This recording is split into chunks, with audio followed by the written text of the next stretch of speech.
We keep hearing the same question echo across America. Why does everything cost so much? Groceries, rent, gas, bills, life itself. Some blame Biden, others blame Trump. But the truth is harder, deeper, and far more uncomfortable than pointing at one man in the Oval Office. The affordability crisis did not begin with Biden. It did not begin with Trump. It began decades ago. As corporations grew bigger, competition shrank, and the economic power of ordinary people was quietly drained. When COVID hit, late in Trump's term and early in Biden's, supply chains collapsed. Prices went up. At first, it was understandable, but then the studies came out from the Federal Reserve, the Bureau of Labor Statistics, and the Roosevelt Institute, all pointing to the same truth. More than half of post-2021 inflation wasn't caused by higher costs. It was caused by higher corporate profits. Companies openly admitted they were using inflation as a cover to raise prices, not because they needed to survive, but because they saw an opportunity. Under Trump, under Biden, and likely under whoever comes next, one thing stayed the same: corporate pricing power. The ability to raise prices simply because there's no competition to stop them.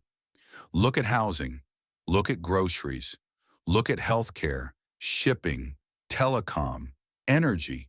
In almost every category that matters to the average person, 4 or 5 giant companies control the market.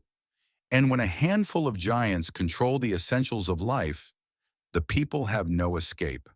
The crisis didn't happen because workers earned too much. It didn't happen because families suddenly became irresponsible.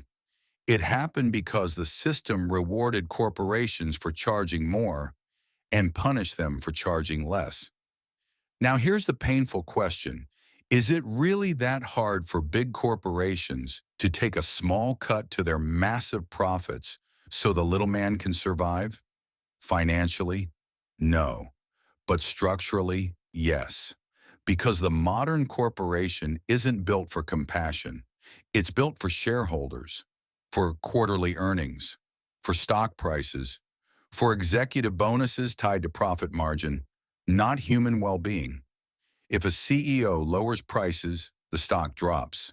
Investors revolt. Boards replace them. The system itself kills any attempt at mercy. And that's why the affordability crisis feels endless.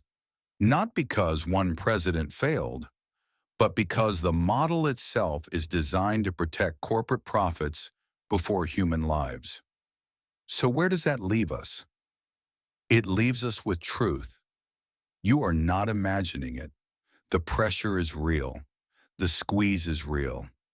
And the system has been tightening for years, president after president, red or blue. But understanding the truth is the first step to claiming power. Because once people recognize that the crisis isn't about who sits in the White House, but who controls the marketplace, the conversation can finally shift from blame to change. This isn't about politics. It's about survival. It's about dignity. It's about an economy that should lift people up, not grind them down. America deserves better, and the little man deserves to breathe again.